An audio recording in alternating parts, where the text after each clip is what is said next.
peut-être juste un petit mot avant de commencer pour expliquer pourquoi on intervient toutes les deux et venant de disciplines différentes.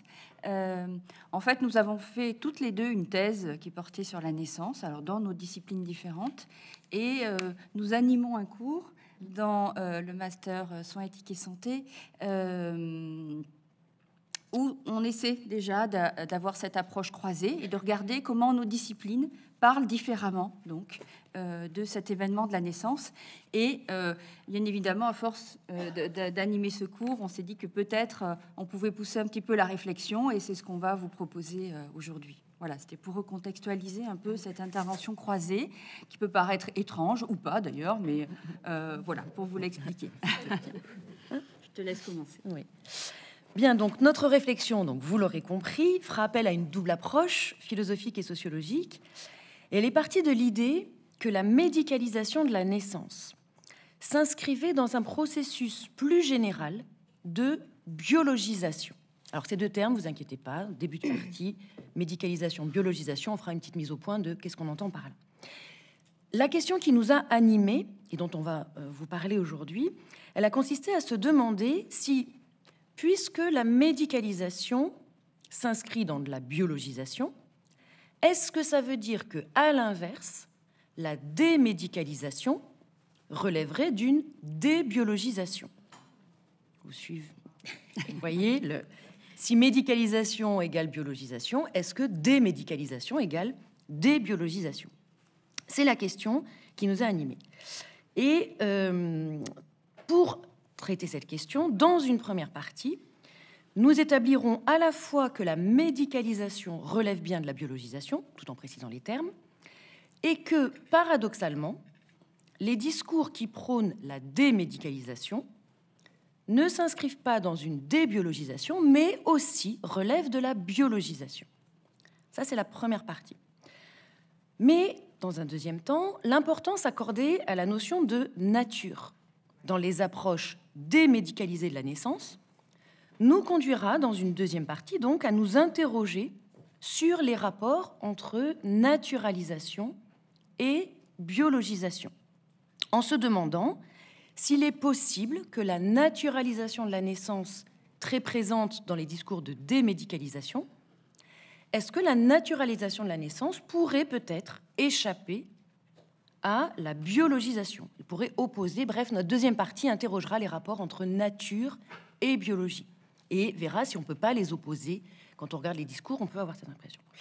Néanmoins, en troisième partie, on reviendra sur cette hypothèse qu'on pourrait opposer naturalisation et biologisation, car il nous apparaîtra qu'en réalité, c'est une autre forme de biologie qui est convoquée au nom de la notion de nature, de sorte que la naturalisation de la naissance participe bien, en tout cas c'est notre hypothèse, d'une biologisation, et ce qui nous amènera à nous demander, pour finir, si ce processus de biologisation, donc, qui va apparaître comme envahissant l'intégralité de ce champ, est-ce qu'il participe à une émancipation dans le champ de la naissance, ou bien est-ce que c'est une autre forme d'asservissement auquel on assiste dans le champ de la naissance? Voilà notre projet pour ce matin. Je laisse Béatrice continuer sur la première partie. Alors, je vais revenir donc, dans un premier temps sur les termes et les définitions donc, sur lesquelles nous allons nous appuyer pour ce raisonnement.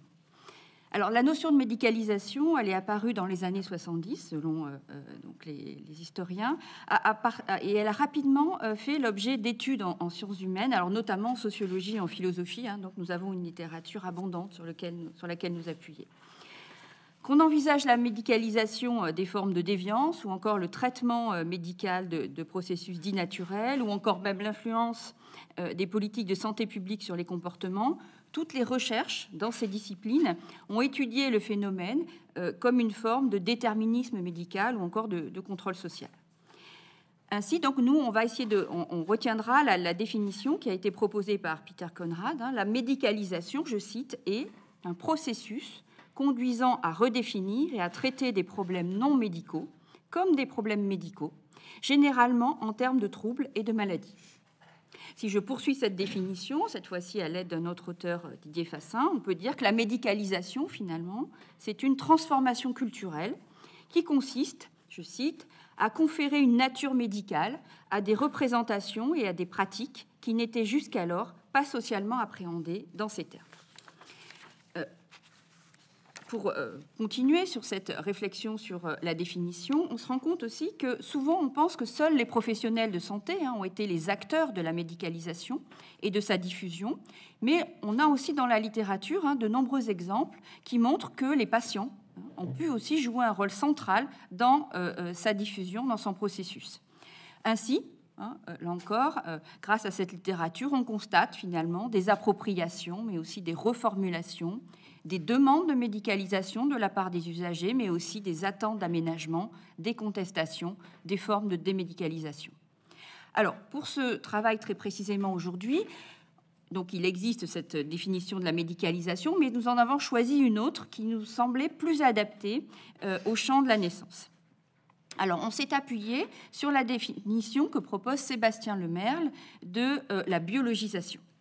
Alors, voici ce qu'il propose comme définition. Je cite, il dit « Par biologisation, j'entends une action, une pratique, consistant à importer dans un secteur donné du monde social, qui n'en avait pas forcément une habitude systématique jusqu'à présent, des schèmes et des pratiques puisées au sein des sciences du vivant au sens large. » Je poursuis.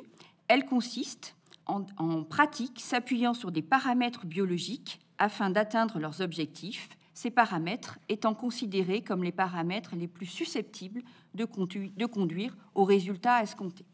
Alors, selon nous, cette définition, bien que proche de celle de la médicalisation que j'ai donnée plus haut, permet de la préciser parce qu'elle part du postulat d'une domination des savoirs de la biologie dans les pratiques médicales, notamment à partir des années 70, et je m'appuie toujours sur les travaux de Sébastien Lemerle. Donc on voit bien qu'ici, l'intervention sur l'individu serait principalement déterminée par les caractéristiques biologiques de cet individu.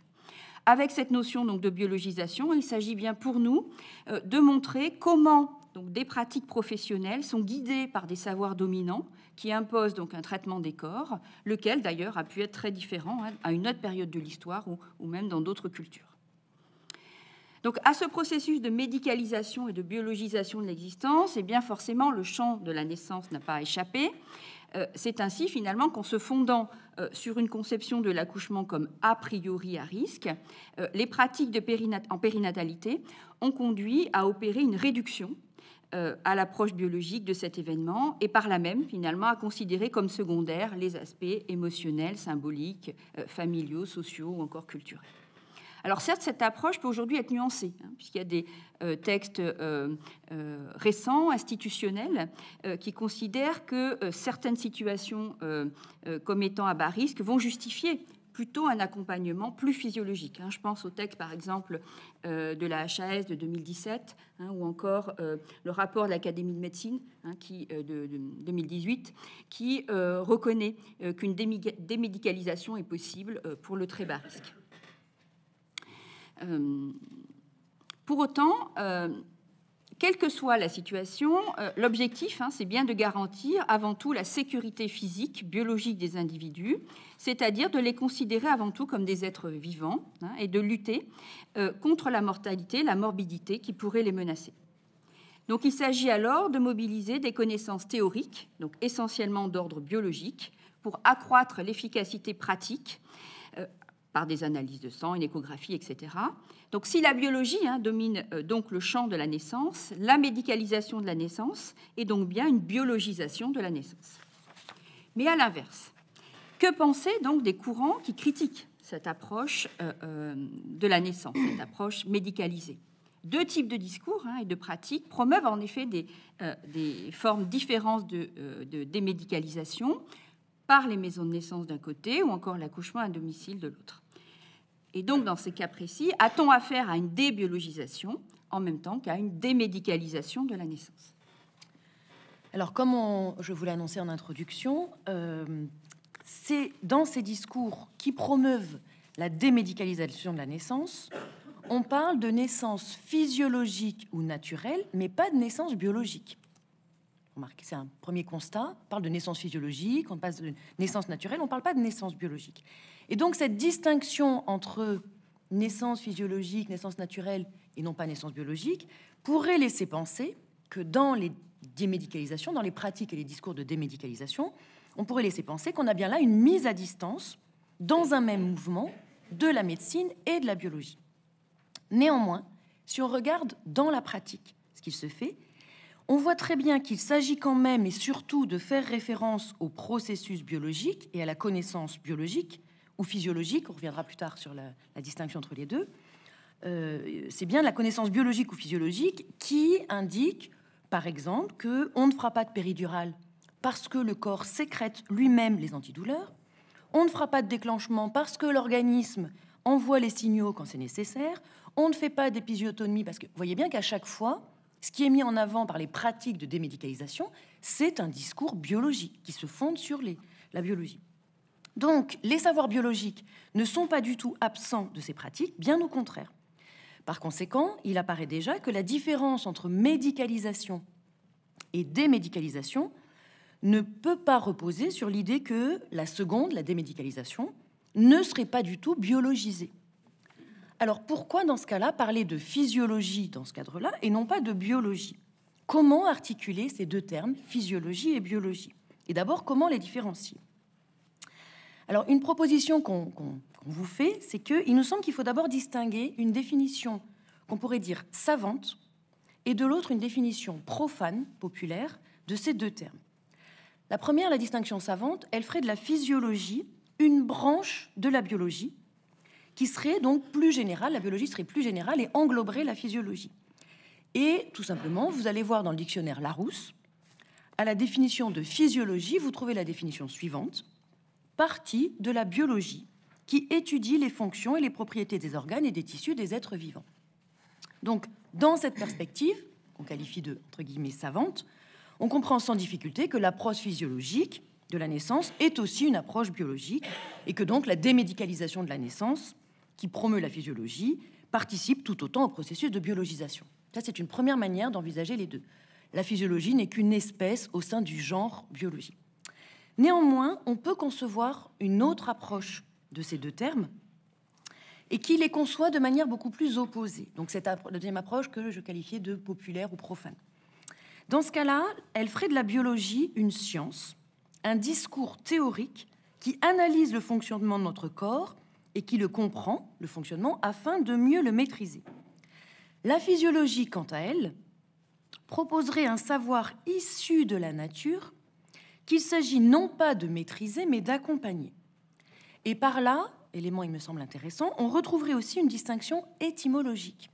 Pourquoi? Parce que la physiologie, elle se réfère en grec à la physis, à la nature, pouvant être entendue ici comme un processus qui ne nécessite pas d'intervention humaine.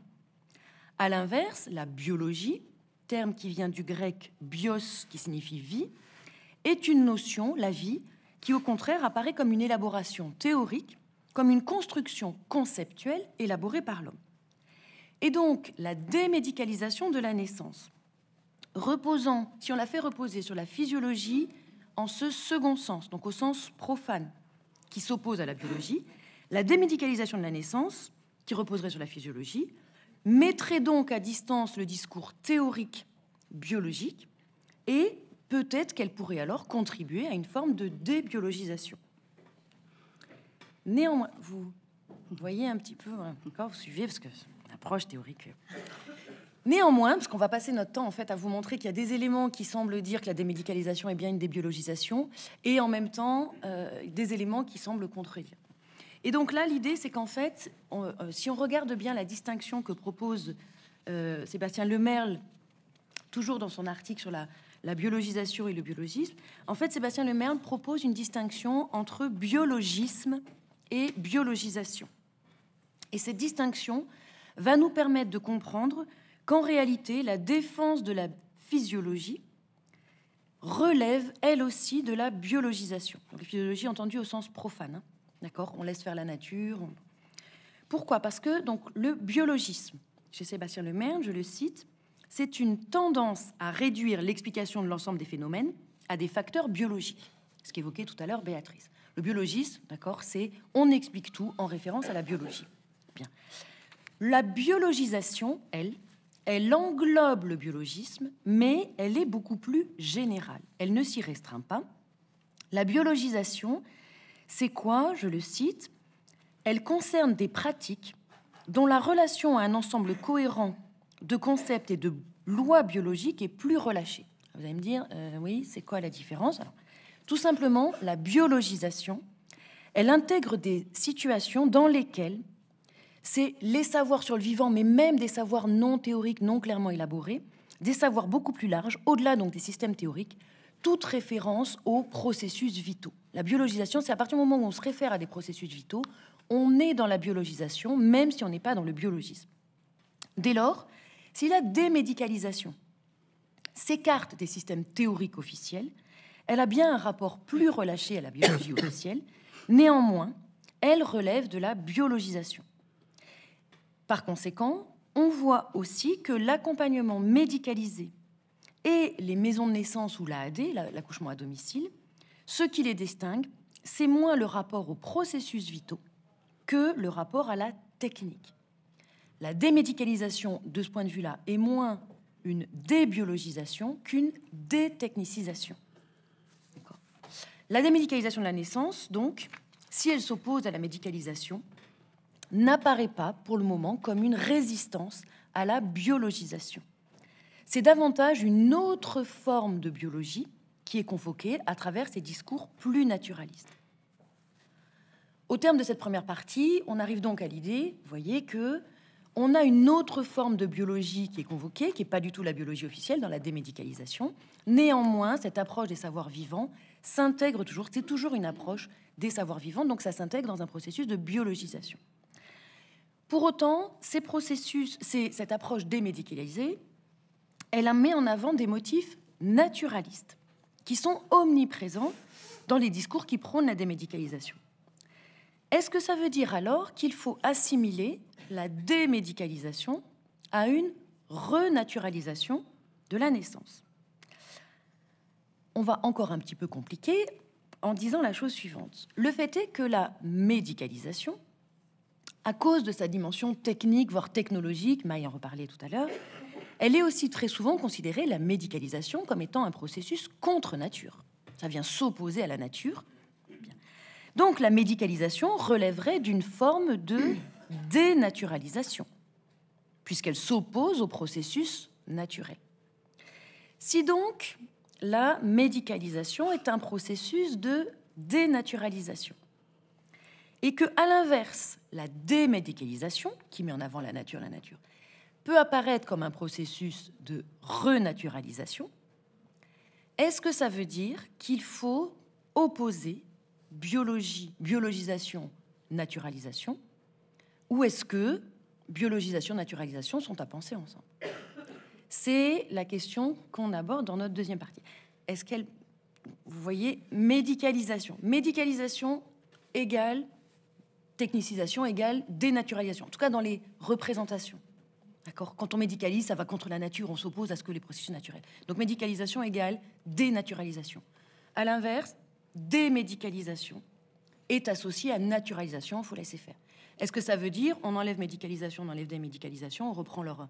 Est-ce que ça veut dire que dénaturalisation s'oppose, donc la biologisation, qui est du côté de la médicalisation, s'oppose à la naturalisation? Deuxième partie, on va travailler sur ces rapports entre les deux, entre biologie et nature. Alors, pour commencer à essayer de répondre à cette question, la biologie s'opposerait-elle finalement à la nature? On peut rapidement, puisque c'est des choses que vous connaissez, mais essayer de s'appuyer donc sur une petite analyse des discours et des pratiques de l'accouchement à domicile. Alors, je vais citer une sage-femme qui est présente dans la salle, Jacqueline Lavillonnière, qui écrit la chose suivante dans son ouvrage qu'elle a consacré donc à l'accouchement à domicile. Elle dit: nous posons dès le départ comme objectif commun de conserver à la grossesse son caractère physiologique naturel. Alors en effet, praticiens et parturientes qui prônent ce type d'approche vont avoir tous en commun de considérer que la grossesse et l'accouchement sont des actes naturels.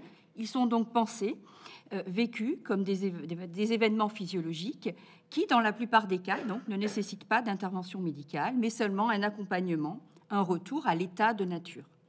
En somme, si les grossesses pathologiques doivent être prises en charge par l'hôpital, la physiologie, elle, doit retrouver son environnement naturel, le domicile.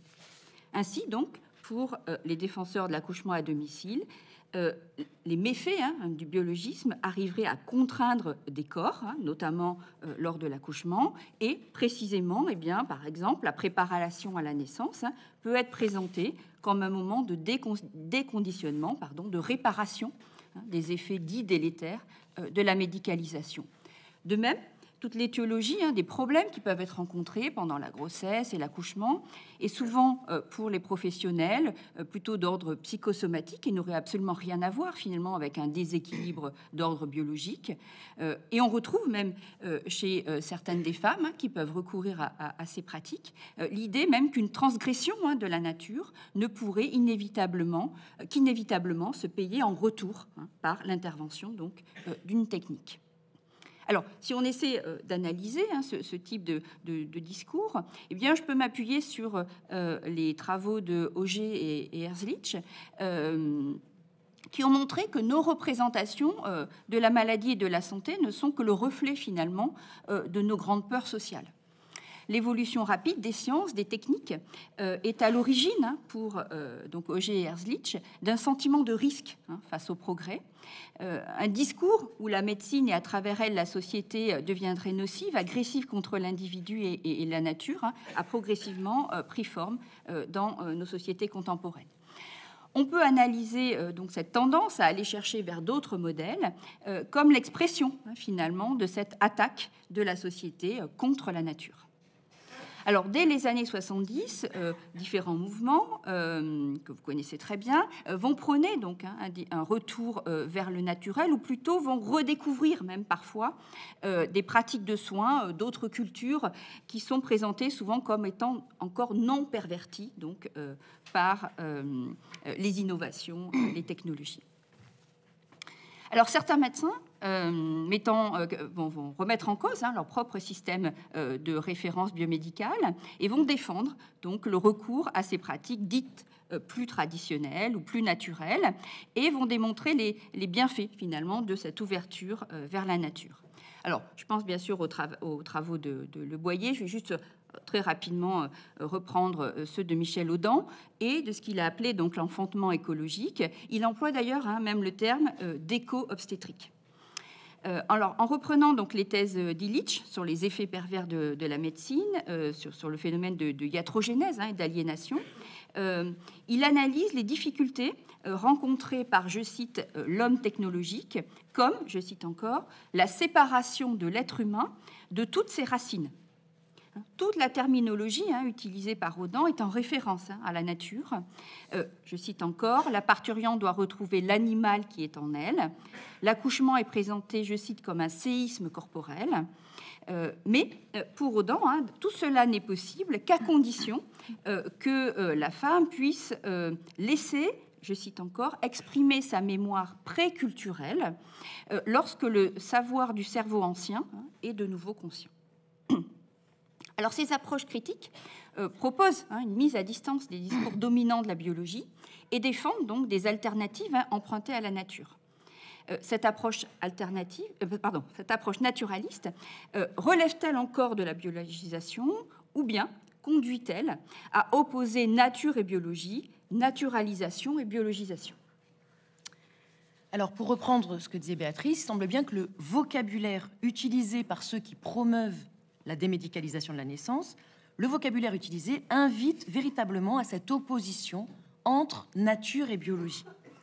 Et dans la perspective d'une opposition entre nature et biologie, on peut mettre en avant deux éléments de distinction, deux éléments qu'on peut convoquer pour justifier que nature et biologie s'opposent.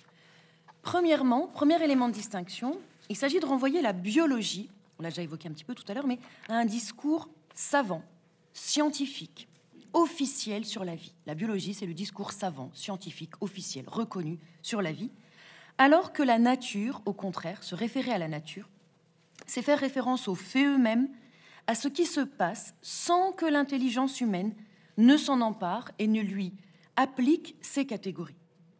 Et rejoignant ici la distinction populaire qu'on a opérée précédemment entre physiologie et biologie, en fait, il apparaît que faire référence à la nature, ce serait donc une manière de s'opposer au discours de la biologie officielle et aux pratiques qu'elle induit.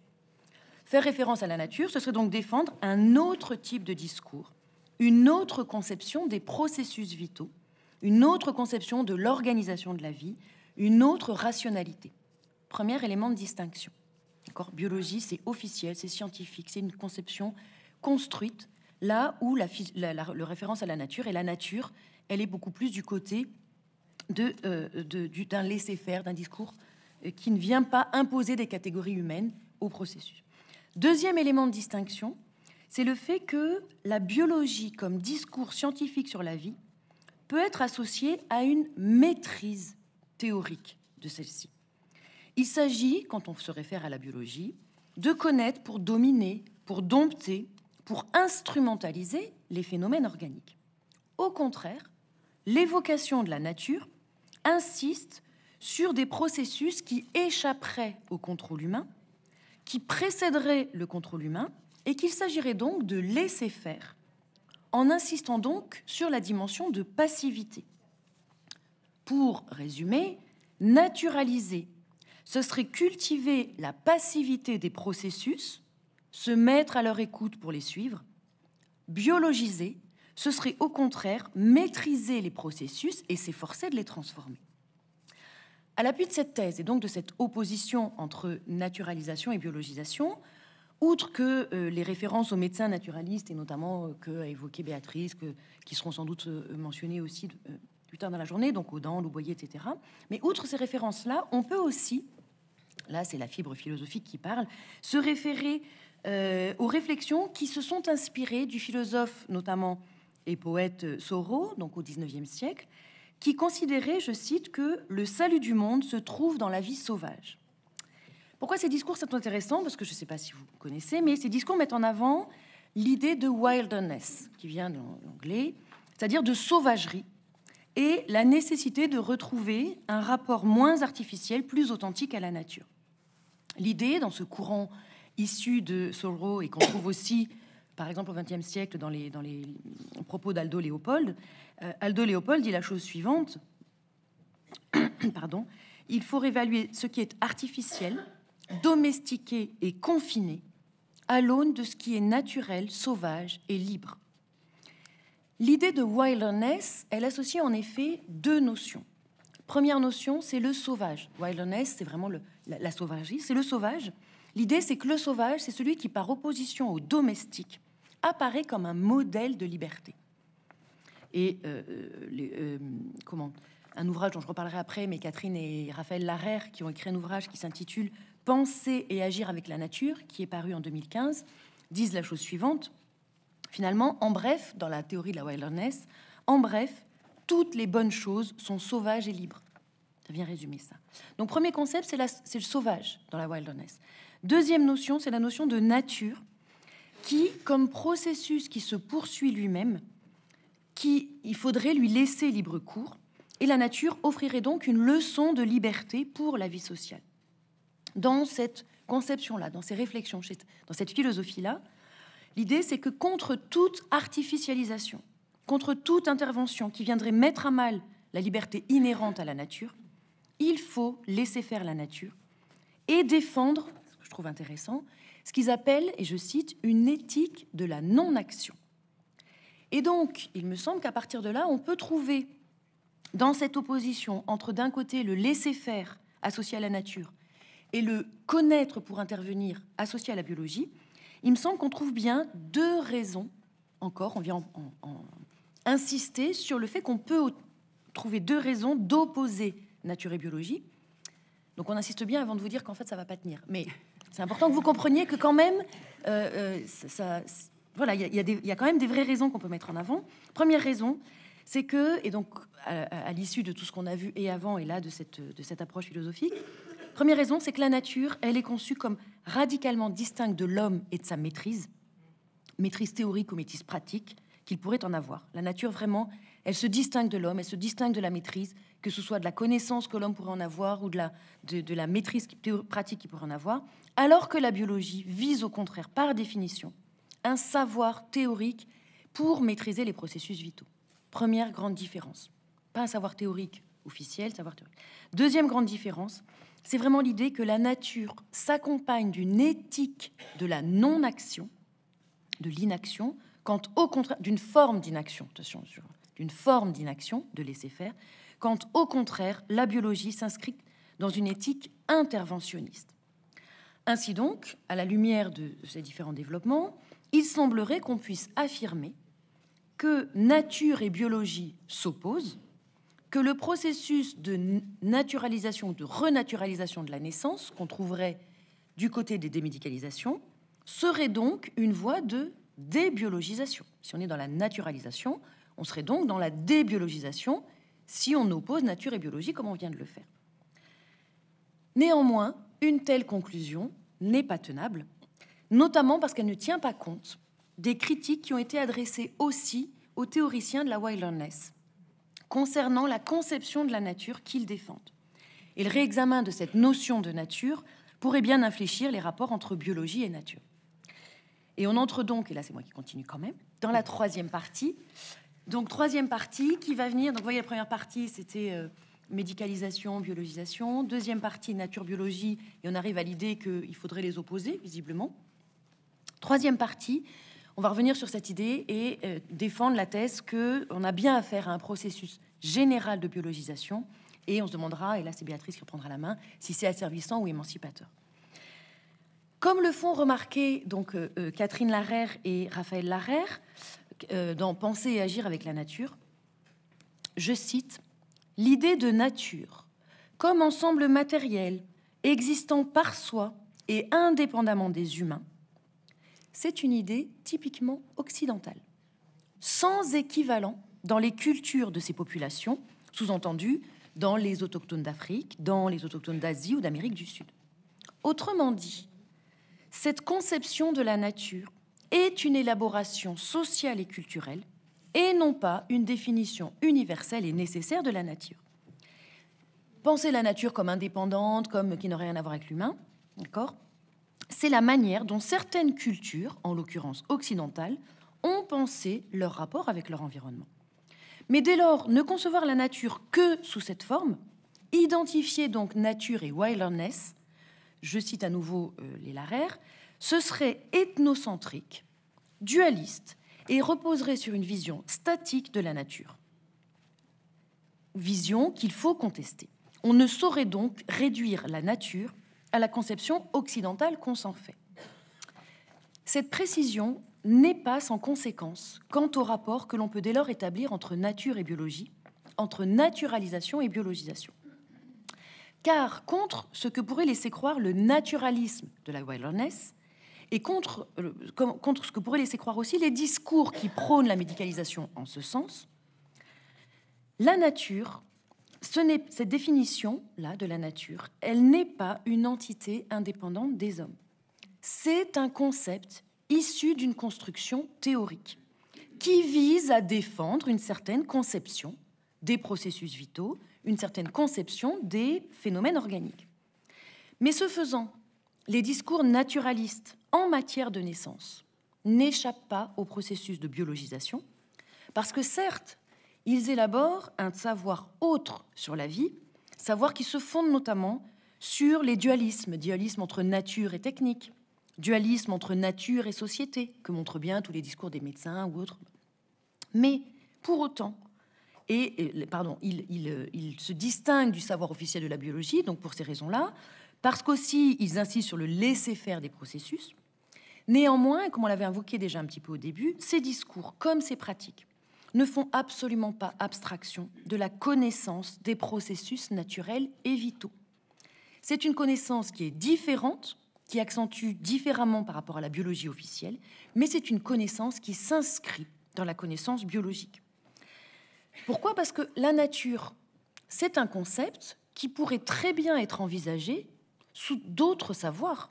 La nature, on pourrait très bien l'entendre en un sens plus métaphysique, en un sens plus anthropologique, et revendiquer la nature sous ce sens-là pour avoir des pratiques naturelles qui ne construiraient pas la nature au sens biologique du terme. Or, les opposants à la médicalisation, le concept de nature qu'ils utilisent est un concept de nature en lien avec la biologie, qui s'inscrit dans une conception de la nature associée au processus vivant, associée à la vie, associée à la biologisation. La renaturalisation de la naissance est donc bien une biologisation de la naissance. Autrement dit, qu'il s'agisse de défendre la médicalisation et de revendiquer que le corps de la femme a besoin des savoirs de la biologie pour se détacher de la nature. D'un côté, donc médicalisation, recours à la biologie. Ou qu'il s'agisse de l'autre côté, de défendre la démédicalisation, de faire appel au naturalisme pour expliquer en quoi la grossesse et l'accouchement sont inscrits dans le corps de la femme. Les deux approches relèvent, selon nous, de la biologisation. Et donc, quand un groupe de chercheuses, par exemple, propose d'analyser les revendications plus récentes de certains usagers et professionnels de la naissance en vue de moins de médicalisation, donc on fait référence à des articles qui sont parus en 2016 de chercheuses qui considèrent que ces ces revendications de démédicalisation, elles en font une renaturalisation de la naissance qu'elles assimilent à une débiologisation. Eh bien, pour notre part, nous nous mettons en faux contre ça. Nous pensons au contraire que ça n'est simplement qu'une autre forme de biologisation, mais que la renaturalisation de la naissance n'est pas une débiologisation. Et donc, si le savoir dominant qui guide aujourd'hui les pratiques en périnatalité, qui impose un certain rapport au corps, une certaine manière de le considérer et de le traiter, si le savoir dominant, c'est la biologie, quelles en sont les conséquences pour les individus ?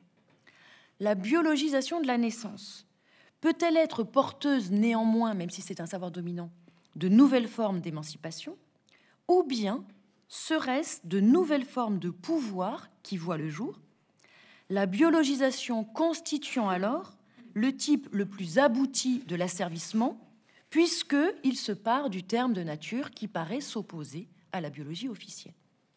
Question que je laisse le soin à Béatrice de répondre. Alors, comme le soutenait Foucault, il est vain de croire échapper au pouvoir et de ne voir dans les normes que ce qui nous contraint. Les relations de pouvoir sont partout. L'enjeu n'étant pas alors de ne pas être du tout gouverné, mais, je cite, de n'être pas tellement gouverné. Dès lors, la question n'est pas celle de l'absence de normes, mais de l'usage, finalement, asservissant ou émancipateur qu'elle rend possible. Or, s'agissant donc de ce processus de biologisation, il paraît très clairement ambivalent. Une ambivalence dont témoigne d'ailleurs le discours des femmes à l'égard de la nature et de la biologie. Notamment, on retrouve cette ambivalence de façon très prégnante, me semble-t-il, dans les discours féministes, mais aussi, on le verra après, dans les usages de la catégorie de nature dans le champ de la naissance. Alors en effet, les rapports à la nature et à la biologie sont si complexes qu'ils sont, me semble-t-il, une des origines des points de division du mouvement féministe. En 1949, avec le deuxième sexe, Simone de Beauvoir veut démontrer à toutes les femmes qu'elles sont les victimes d'évidences naturalistes. Elle rappelle, je vous rappelle, on ne naît pas femme, on le devient. Et l'idée, c'est bien ici de dénoncer la subordination des femmes par le biologique à leur fonction reproductrice. Je cite encore, ce que nous refusons, c'est l'idée que les données biologiques constituent pour la femme un destin figé. Les femmes, donc, ne doivent pas chercher à revendiquer une quelconque différence ou spécificité, mais chercher à les dépasser pour devenir sujet, pour accéder à l'espace culturel, social, politique, au même titre que les hommes. Pour ce courant, donc, l'antagonisme féminité et maternité est alors fondamental.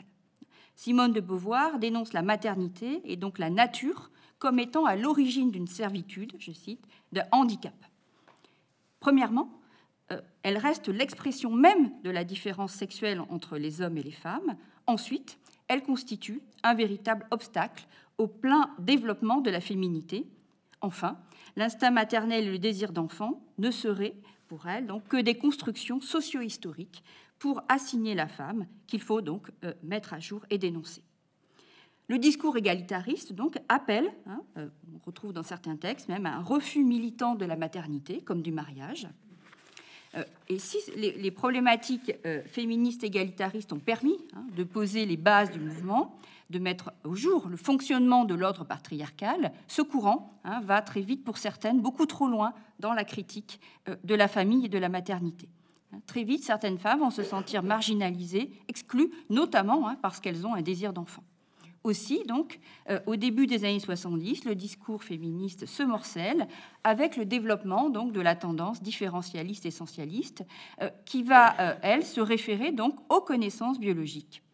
Selon ce courant, il s'agit de refuser de ressembler à l'homme en affirmant précisément sa différence par la revendication du féminin et de ses valeurs.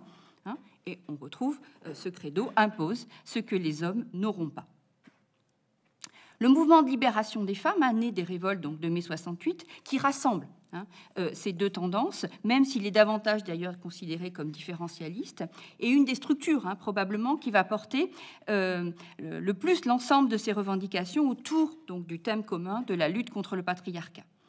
Le combat donc, des femmes aboutit à différentes avancées sociales, considérées par les unes comme favorisant la libération de la femme, et par les autres, au contraire, comme un renforcement de la dépossession croissante du corps, selon que l'on considère favorablement ou défavorablement la prise en compte de la nature. Alors cette ambivalence de la référence à la nature ou à la biologie existe encore aujourd'hui, y compris dans les pratiques dites démédicalisées. On a vu précédemment, notamment avec l'accouchement à domicile, qu'il permettait donc de tenir à distance des pratiques biomédicales trop présentes.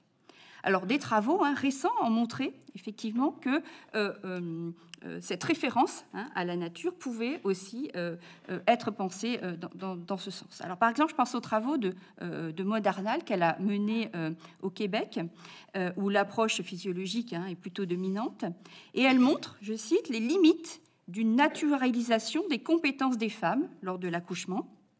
En effet, l'autrice s'interroge sur, je cite, les risques d'un essentialisme insidieux dans les cas où les femmes peinent à accoucher naturellement et sont renvoyées à leur incapacité à révéler la physiologie.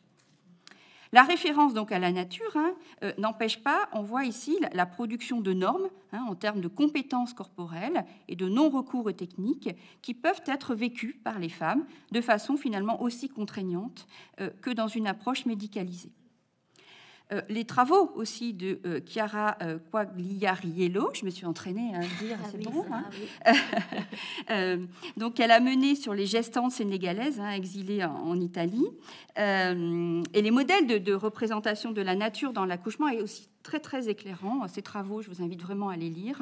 Elle montre comment il semblerait naturel pour les professionnels de santé que dans le corps de ces femmes soient inscrites des compétences indigènes, c'est-à-dire plus proches de la nature, parce qu'elles sont africaines, qui vont leur permettre de mettre au monde de façon détechnicisée, justifiant alors finalement qu'on leur propose, moins qu'à d'autres, de recourir aux techniques médicales. Bon. On retrouve donc ainsi l'idée forte que se développe par l'intermédiaire finalement ou non de la technique une nouvelle forme de normalisation des comportements féminins. La nature est une norme vécue comme libératrice pour certaines ou asservissante pour d'autres. La naturalisation ou la biologisation, comme la médicalisation, sont donc des processus dont certains se sont emparés pour s'émanciper, quand d'autres les subissent de manière contraignante. Et donc, pour conclure, dirons que nous avons souhaité d'abord clarifier, on espère qu'on y a réussi, mais bon, vos questions, on a souhaité clarifier dans cette présentation un certain nombre de termes: médicalisation, biologisation, débiologisation, naturalisation. Clarifier ces termes pour les mettre au service de notre réflexion qui cherchait à montrer ce qui relève de la biologisation dans le champ de la naissance. Or, si au départ, parce que c'était quand même au départ, nous croyions, nous aussi, comme de nombreuses analyses le proposent, nous pensions que la défense de la physiologie et d'une forme de démédicalisation relevait d'une débiologisation et d'une renaturalisation. C'était ça notre point de départ. On pensait effectivement qu'on avait du côté de la démédicalisation peut-être quelque chose comme une débiologisation. Mais nous avons voulu montrer, in fine, que les termes de biologie et de nature ne sont pas aussi opposés qu'il n'y paraît, et même qu'ils possèdent des liens qui nous poussent à affirmer, donc, vous l'aurez compris, qu'ils sont issus de savoirs communs, même s'ils s'expriment différemment en pratique. Dans le même temps, il nous est apparu que les pratiques en périnatalité, qu'elles relèvent de la biologie officielle d'un côté ou de la physiologie de l'autre, contribuent toutes à une normalisation des comportements. L'enjeu étant, on l'a dit, alors dans ce cas-là, moins d'échapper aux normes que d'au moins prendre conscience des normes qui sont présentes pour ne pas y être totalement soumis. C'est à cela que nous espérons avoir un peu contribué. Merci de votre attention.